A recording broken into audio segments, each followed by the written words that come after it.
You ready? I have my poncho. I'm ready to go. Good. Well, welcome back to the Ruggedcast, everybody. I don't remember what number this is, so Hola. you don't get to know, but you will know if you clicked on the title. So there you go. Today we're going to answer some very common questions. That's how we're going to consume your time today. I hope that we can maybe answer some questions that you asked, because we are going to go through. We have a list of questions that everybody that has reached out to us, at least through Instagram, and asked us. We have those questions for you.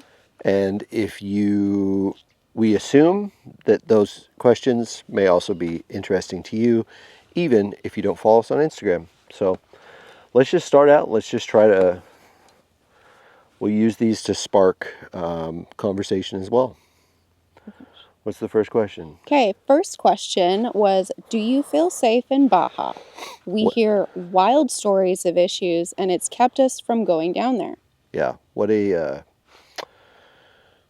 common question that is. I think we had maybe one or two people who were genuinely excited for us to come to Baja. Everybody else, and we're talking like family, friends, all of it, lots of people were severely concerned for our well-being and our decision making. But the short answer, we will give you a long answer after this, but the short answer is no. We have not felt any safety concerns while we've been here. To tell the long answer, why don't we tell the story of the border crossing? Because that's probably the most dumpster fire. It is. It's the most chaos we've experienced in all of Baja. It's the most dumpster fire we've gotten. And we're already laughing about it. And then maybe we can discuss some other portions. So why don't you start off the border crossing. The border crossing. So obviously we have a bunch of hype getting to the border. Everybody's warned us that it's going to be a nightmare, but then we have conflicting stories that sometimes the border's great. It's no big deal. So we chose to go to Mexicali East because that's the one that's going to be small and you're going to be able to skirt the city. So it's easy peasy. Piece of cake. No big deal. One thing I will tell you, I did not know about the Mexican border, is that the vast majority of cars just get to drive right through. It's not like any border that I've ever been to personally. Usually every car has to stop at least at the Canadian and US borders, which is the one that I have the most experience with. The Mexican border, pretty much the vast majority of cars are just getting waved through. I've even heard reports of people showing up to border crossings and there's nobody there at all. And so you can just drive. Time, you know. Yeah, so you can just drive right in. Holidays, especially Christian holidays, are very big because obviously the whole country is Catholic down here. And so any sort of biblical holiday, from what I understand, it's impossible to get anything done. So if you do need to cross the border, and let's say maybe you need some paperwork, you can't cross on a holiday. You absolutely have to cross on a weekday. Preferably in the mornings is the best. That's the advice that we got, on top of go to Mexicali East. So that's what we did. Yeah, so we went to Mexicali East. We get through, and like Patrick said, there are cars that are just being ushered right through. These are just very run-of-the-mill, basic cars. And then you could just see the Border Patrol guy. His eyes just light up when he saw our truck. And he was... Yeah. Going over. So we pulled over. The only bonus is the general, the top guy at the border that day. He spoke very good English. So he actually walked up and said, "Do you speak Spanish?" I said, "No. I know a little bit of Spanish, but it's, from my experience so far, it's better to just say you do not speak any Spanish." Yeah, because this is not the time for pride. Yeah, just if you know 5 basic words, you do not know Spanish. Yeah. So let's just not pretend. Just go with no. The problem is if anything were to get lost in translation because of not being truly fluent, it could go really bad, right? Like they could misinterpret something you say, take that very, very badly, and then next thing you know, you're like paying fines or in jail or something, right? Because the problem is a lot of like how you interact with the federal government here is based on perception. So if they don't perceive that you are an issue, you are not an issue. It is not like the US where you are innocent until proven guilty. I think that if you were to get in trouble down here, you are guilty until you are able to prove yourself innocent. Until you're able to pay yourself innocent. Totally, yeah. So the general, he came up. He did request to look in the back of the truck. I showed him through some of our clothes bins, kind of explained that we, in fact, had fuel in some of our jerry cans where we had some water. Most of the interaction was actually very pleasant. He was very kind. And to be completely honest, they did not search the vehicle very well. Like if somebody We found out why. if somebody tasked me with searching a vehicle, I would have been much more thorough. The only part I'll let Amanda give her experience because they were very different. We both got out of the car on different sides and had different experiences. The only part that he was very diligent about was verifying the vehicle identification number off of our registration. They want to be sure that the vehicle that is on our registration and on our insurance is in fact the actual vehicle that we are driving. To do that, you have to verify the VIN number. Our vehicle, because it is a commercial vehicle and it's from Japan, it has the VIN card on the firewall under the hood. I went to reach under the hood or under the dash to release the hood. He did not like that. He asked me why I was reaching under the dash. I told him, lo siento, I apologize. I have to open the hood to show you the VIN. And he said, yes, I want you to show me the VIN. You don't need to open the hood. And I said, I apologize. I have to open the hood to show you the VIN. It's on the firewall. And he said, you do not need to open the hood, but you need to show me the VIN. And I said, I apologize. I am not doing a good job of explaining this. I have to open the hood to show you the VIN. Finally, I essentially just said, wait, let me open it. And then he verified it, and it did go just fine. The only other input that I will give before Amanda tells her side of the story is that I asked this general where to get our FMM and our TIP. Originally, at the start of this trip, our plan was to get the TIP so that we could go to mainland Mexico. If you stay on the Baja Peninsula, you do not need a TIP. That's like a international registration for your vehicle, essentially. Think of it that way. And then FMM is your Travel visa. legal travel visa as a tourist. For And when you drive over. Totally, when you yeah. get a flight down here, it's included in the flight costs that you have. Like it's Yeah. just covered. So I asked him, where do we get that? He pointed to an office building that was to our right, and he said, front. And I said, that's not super descriptive, but, and then I asked again. I asked about 3 times throughout the course of our conversation, okay, so where is it that we get our FMM and our TIP? And he said, front. He spoke excellent English. I have no reason to believe he didn't have better words to describe where it was that we needed to go for that, but he did not at the time. Yeah, no. That's what he said, and so unfortunately the whole process, I'll let Amanda describe her side because it was far more chaotic and I could kind of tell what was going on, and so we were trying to our goal was just get through, really. Yeah. My experience on my side of the car. So Patrick dealt with like the head guy. And then it was at first just him and one younger gentleman. And he did send the younger gentleman to take a look inside of the vehicle. So the boys and I were kind of dealing with the younger guy. And you can kind of tell, I think that it's just kind of like a practice drill. Like he was not looking super serious. He was just kind of opening stuff here and there, had me get out of the vehicle, had each of the boys get out of the vehicle, and he just kind of poked around and stuff. But it was easy enough. He asked me a few questions that involved the word donde, and I had no idea what he was talking about. And then all of a sudden, there were like 5 other gentlemen that surrounded my side of the vehicle, all Border Patrol, and they're looking around at the vehicle and they're pointing at different stuff, and everybody just keeps asking me, "Donde this? Donde that?" I don't know any Spanish. Thought I knew like a little bit, but apparently that did not make it into my lessons. So I really struggled because none of the gentlemen on my side of the vehicle, all 6 of them, had any English speaking skills, and I had no Spanish speaking skills. As well, they don't speak in like sign language like Italians do. So we were just really struggling through that one.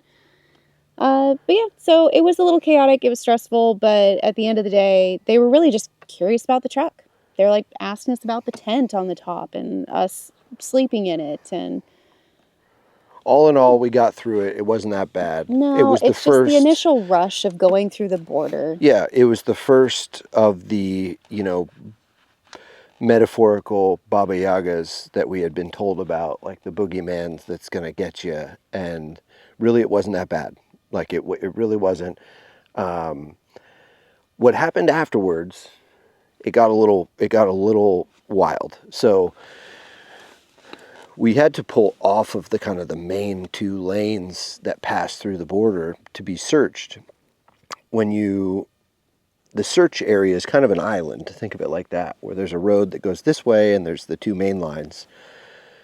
When you pull through the search lanes, you're then diverted back into the main traffic 2 lanes.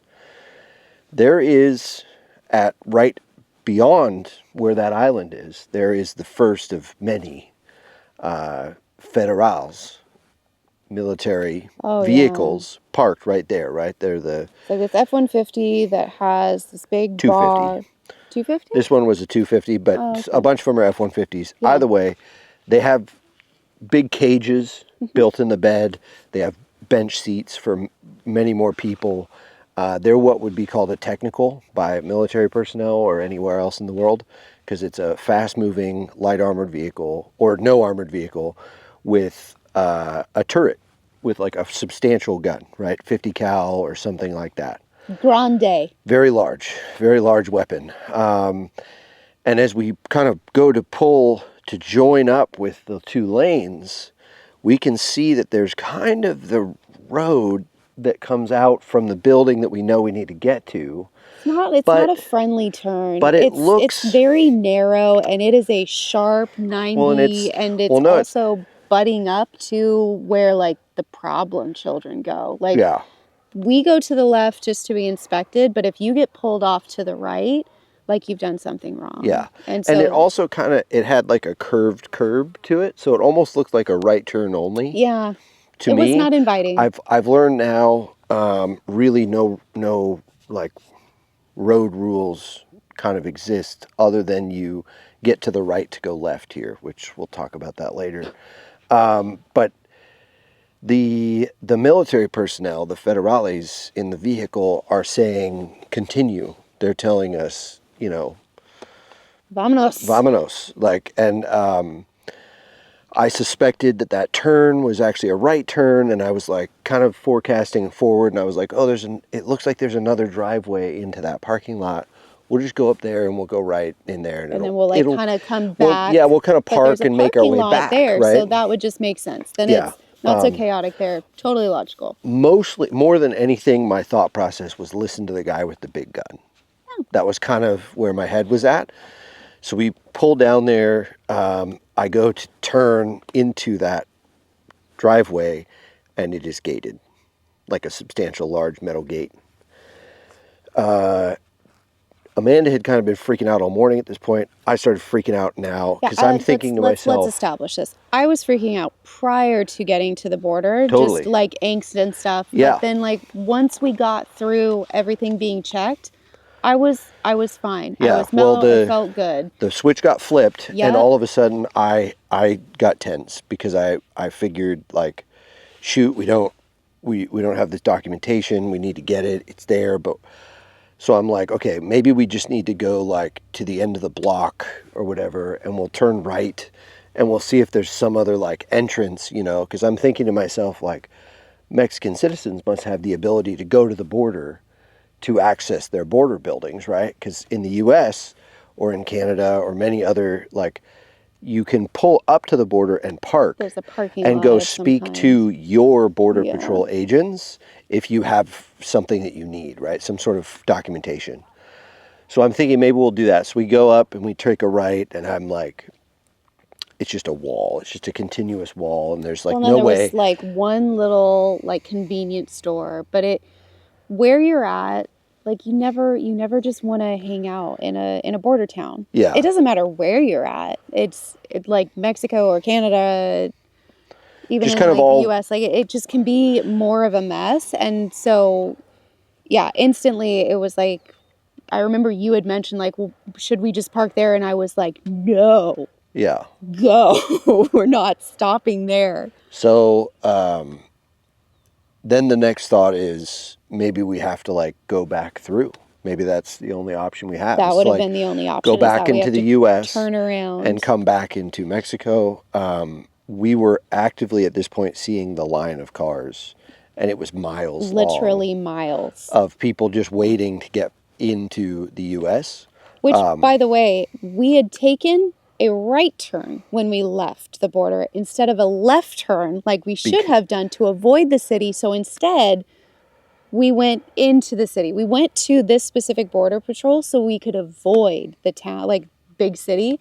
And we ended up just diving headfirst right into it. Yeah, yeah. So not ideal. I Miles surrendered. of cars. I surrendered to the fact at this point. I said, well, I essentially like emotionally and literally threw my hands up and said like, we're not going to get the FMM and we're not going to get the TIP. I remember telling you, like, because we believe firmly that everything happens for a reason. So if this is the way that it went that way for a reason. Yes, we could get at the end of this 5-mile long line to try and go back and force being able to get it, but I think that we're trying to push something that's not meant to be. Yeah. So the rest, I will say that set the tone for that day, where kind of the rest of the drive, we ended up making our way to San Felipe that night. The rest of that drive for me was kind of tense. Mm-hmm. And I was just kind of on edge. It was the first day. It was just a roller in this new country of emotions throughout the entire day. The roads are awful, as I knew they would be, but I mean, they almost are like worse than you can imagine in places. No one follows traffic rules of any kind. I would say on the security, like, question to be answered, really the biggest security risk we have found is ending up in a motor vehicle accident, because I can guarantee you there's a ton of car accidents that happen all the time here just by how awful the roads are and how there's kind of this mentality. And it's almost, as a Washington driver, I've always looked at Californians as like very reckless drivers, right? But what I appreciate about Californians is they are unapologetic. They drive fast when they can, when it's not trafficy.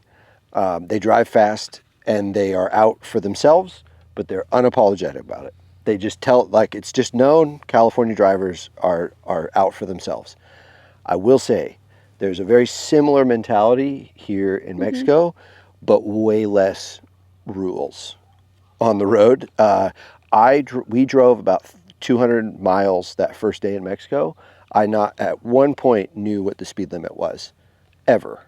I don't think there was even a sign. Well, and unlike Californians, not everybody's going fast. You Totally. have people who are going to go 30 miles an hour, and then you're going to have people who are going to go 85. And Yeah. So the you just roads kind are of, really narrow. Like you said, like you have potholes and stuff. Like they're not in good condition.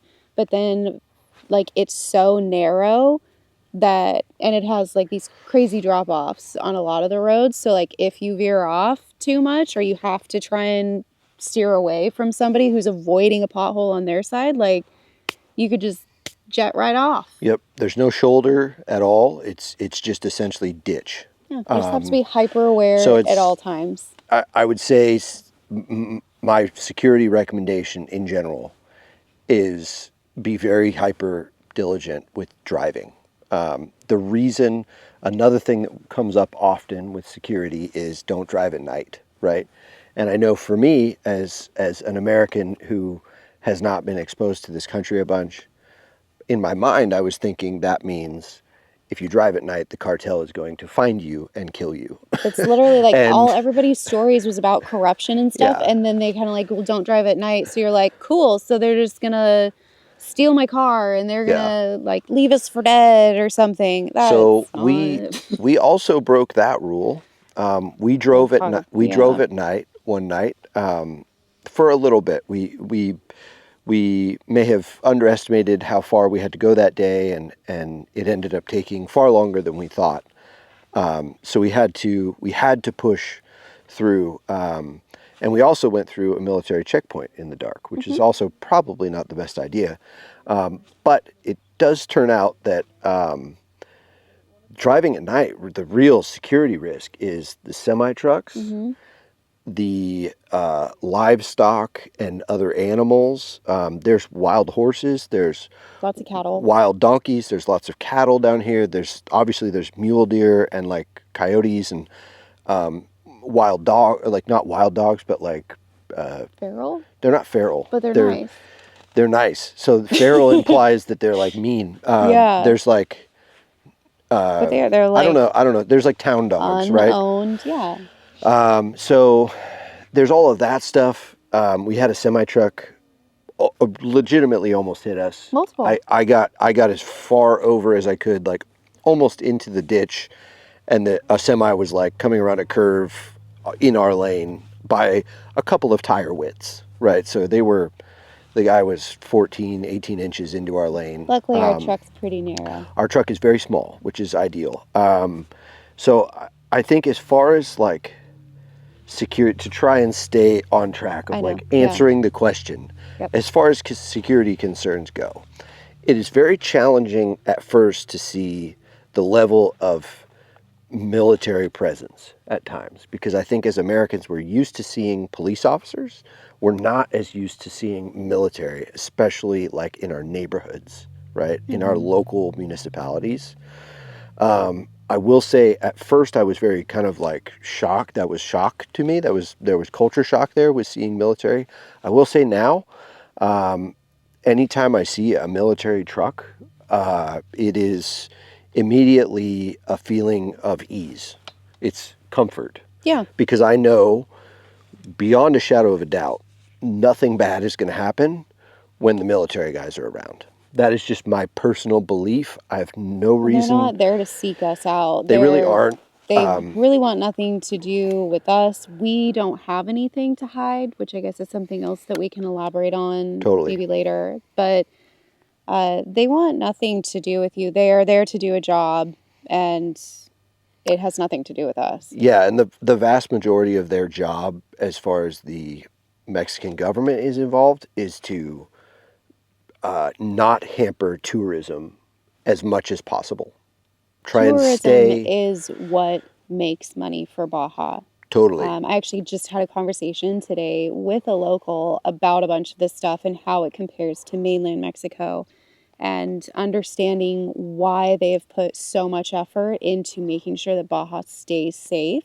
And it's because of the tourism dollars. Yeah. It is literally what keeps Baja going. And the government will not allow it to get to be unsafe the way that mainland Mexico is. Yeah. So,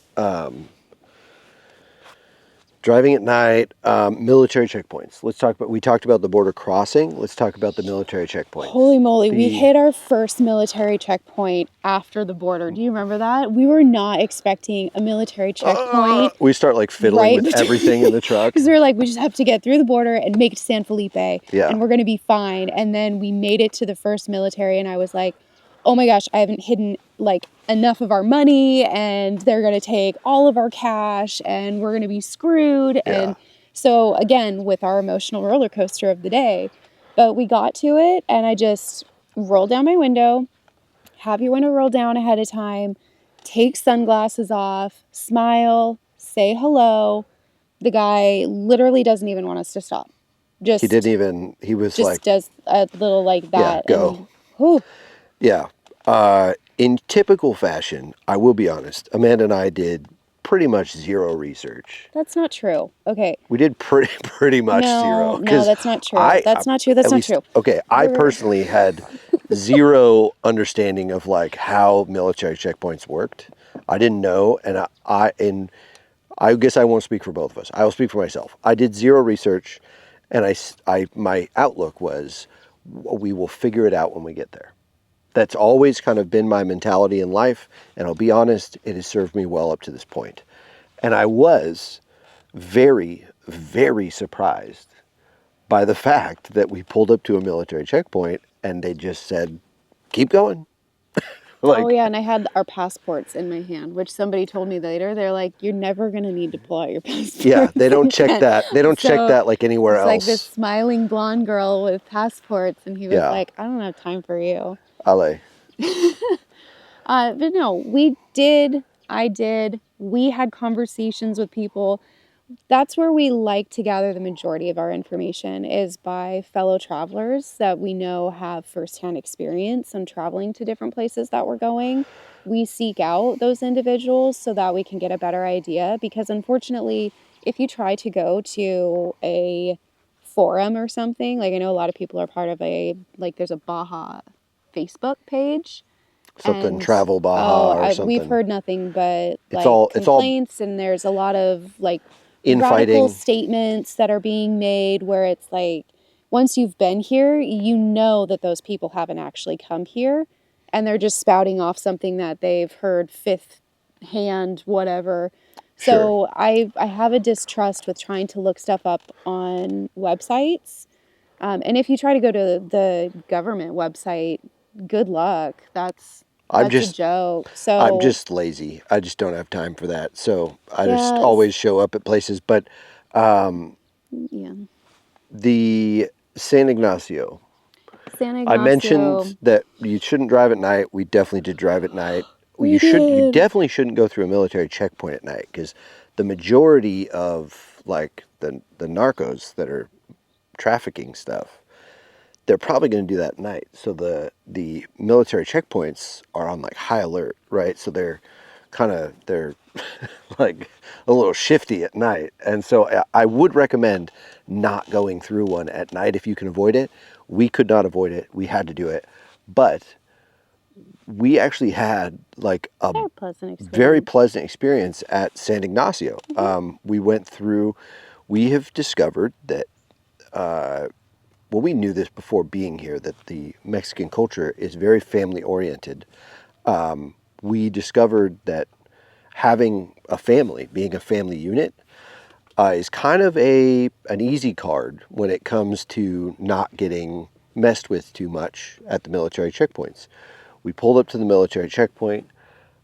The I boys, got out on one side. Amanda got out on the other side. There was actually only one gentleman. and he's like the main guy Yeah, for that specific military checkpoint. He's known as Napoleon, just because of his stature, but he's also known for apparently, supposedly being a little tougher to deal with. just by the way, real quick, if you're watching this, Napoleon, shout out to you, dude. You're actually He was you're a incredible. cool He guy. was super I'm I'm respectful. not believing the hype. You're a No, cool dude. Please no, I think, continue. yeah. So I get out, and he asked if I speak Spanish. No. And I told him that our boys are in the back. They're sleeping, but I will happily wake them up so that we can turn the light on, and he can search everything. And he was just so polite. He was like, no, no, no, it's no problem. So he didn't even want to turn the dome light on in the car. He just kind of like poked around stuff, had his flashlight, and looked through. He did try to ask me a couple questions in Spanish just to see if I responded and actually could understand it. Surprise, still don't know very much Spanish, so was no faking it. That seems to be one of their kind of moves, is like to see if you in fact speak Spanish. I also said no at this checkpoint because, I mean, I can like order some tacos, but that's pretty much it. Like, I don't really know Spanish. And so I told him no, and he, looked around. I will be completely honest. He literally searched nothing from like the B pillar back on the whole car. Which was not the case for everybody in our group. We had 3 other vehicles with us, and they did check more thoroughly in some of the other vehicles. They didn't check as thoroughly in ours for whatever reason. We don't know why.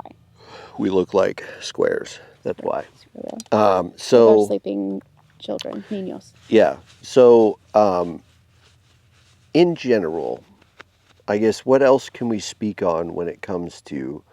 We literally, I think we told you guys, we switched that tent from a 2-person to a 4-person. Yeah, so we could have the boys up there. Because we were legitimately had the thought that someone might steal our kids. It sounds crazy now that I say it out loud, but I'm just being honest with you guys. Yeah. That is what our mindset was. It's like, okay, the boys, typically when we're traveling with one car and no trailer, they sleep on the ground. They actually like a ground tent. We'll switch tents to a 4-person so that we can have everybody in the same tent. No big deal. 100% should have brought another tent. Yeah. It would have been it was such a misstep. So nice. We didn't need to bother with that. Such a mistake. And I think now, because we swapped tents, we weren't able to bring an awning. Can you imagine if we had an awning with walls? There are a lot of pain points. We will discuss gear stuff later, but we just wanted to address some of the bigger questions. And so overall, I would just say as an overarching, I don't know how long we've been chatting now, but this is probably the one question turned into a full podcast. I know. Which is fine. Yeah. We will cover all of the questions if we need to do more. But overarching theme here. We have one more thing that I would like to hit on though, for concern. Overarching theme. Baja is extremely pleasant, safe, easy, relatively easy to get around. And most importantly, I think when you talk about safety, everybody thinks of like whether it's how do the police treat you or how do the federales treat you or how do whatever. The reason Baja feels safe to me is because of how the people treat you. And everywhere we've been, we've met wonderful people who want nothing more than to help, provide, assist, anything. They're like, I mean, granted, some of them are motivated by capitalism, right? But being Americans, we can respect that more than most people in the world. And some of them are not motivated by pesos or dollars. It's not about money. It's just the sweet abuela who show me where tortillas were. 100%. Like we've just had all of these nice people who I will say that I think that's why security isn't nearly as much of a risk. We think of the big ticket items like, are you going to get pulled over and extorted by police, or are you going to get shook down by military personnel? I just don't think that's a reality. At least for us, I will say the only people that we've heard from who have had bad experiences with either Policidad Municipal, which is like, local police, or with federales, it's all because they either had drugs or drug paraphernalia on them at the time that they interacted with them. Right? And if in a country that has completely banned all of that stuff, if you get caught with drugs, they're not going to take kindly to that, right? No. Amanda and I don't drink alcohol and we don't do drugs. So for us, that's easy, right? Yeah. But I do understand recreational drug use does exist north of the border here. In the United States, it's legalized in a lot of places. I honestly don't mind. I have no issue with that, but it's just not our thing. But I will say, the most common mistake we've heard about is like, if you are a recreational drug user, I would not in any way suggest bringing it to Baja. No. And you never know when they're going to have the dogs or not. Because there are some of the checkpoints and stuff that you go through and they don't have canines. But on the chance that they do, they are going to find it. And that is when you're going to deal with extortion. Yeah, you're 100% going to get extorted for money at that point because they now have a stick. right? They have a carrot of like, you can just pay me, but they also have the stick, which is, I'll throw you in jail. Yeah. The other thing I would really, really greatly encourage people not to do that we have heard bad things from is acquiring drugs in Baja. Yeah. Just find some way to be without it. Because trying Yeah. to bring them in or trying to get them from somebody is just not a good idea. I just don't think it's going to work out well.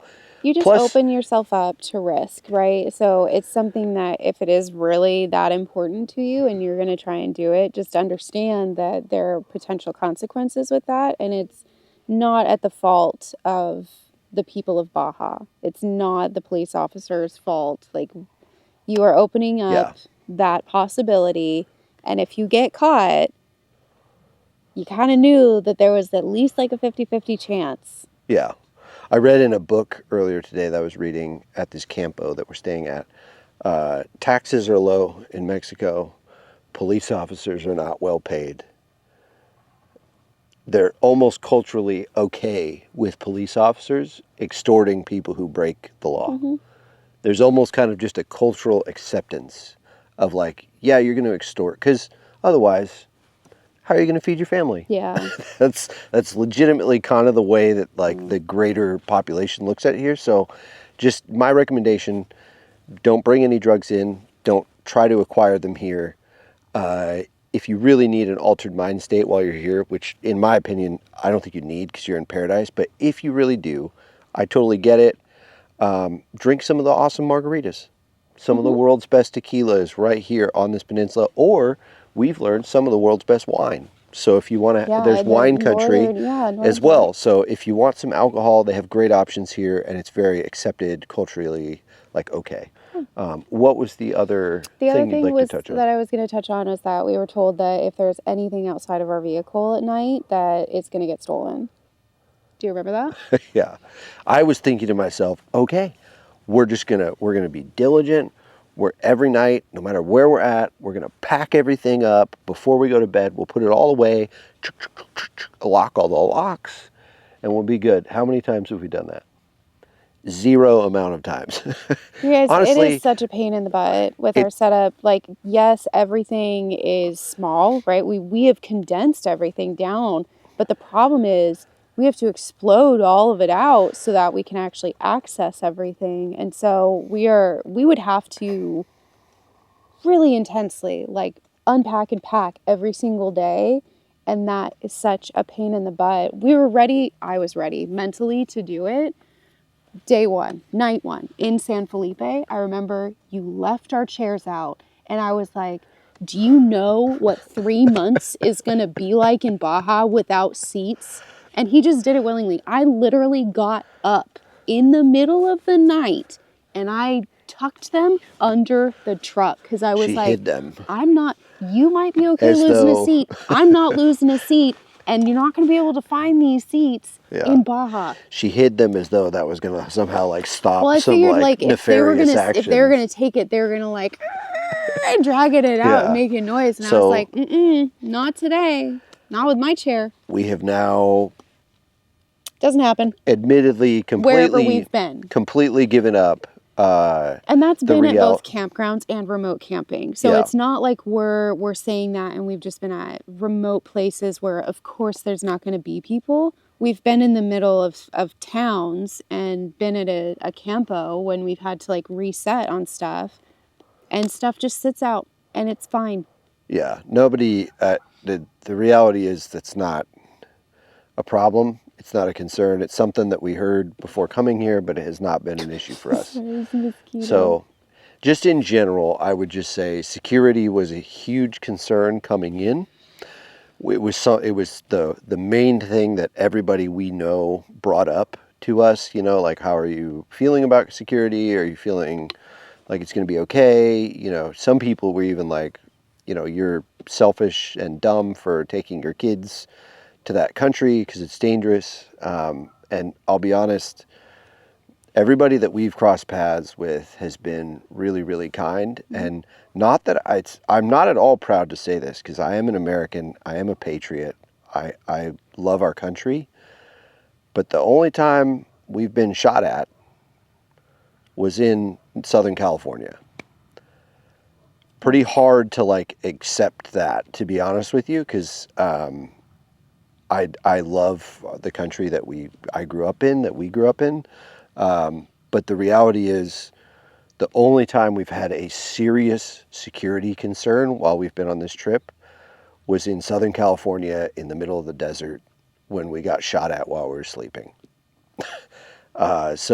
Which we didn't get into telling anybody about. Sure, yeah. Well, and we'll discuss that at a later date, but just so you know. Before we came over the border, that was something that we dealt with. Yep. So it just gives you some perspective. Yeah. I know it gave me some perspective. Mm-hmm. And I think it gives you some perspective as well. So once again, we really appreciate you guys watching or listening, however it is that you're taking this in. If you don't follow us on other social platforms, you can find us on Facebook and Instagram and TikTok, which it's back. It's back. It was only gone for a short time. So we are on TikTok as well for the remainder of how long it exists in this country. And we really appreciate you guys. And don't forget to leave a comment or a like and hit that subscribe button if you liked what you saw today. And come back for more. We have a bunch more questions that you guys have asked that we are going to be answering about our lives and about Baja and about all sorts of things travel related. And living as a family of 4 in a 4-person rooftop tent. We'll catch you next time.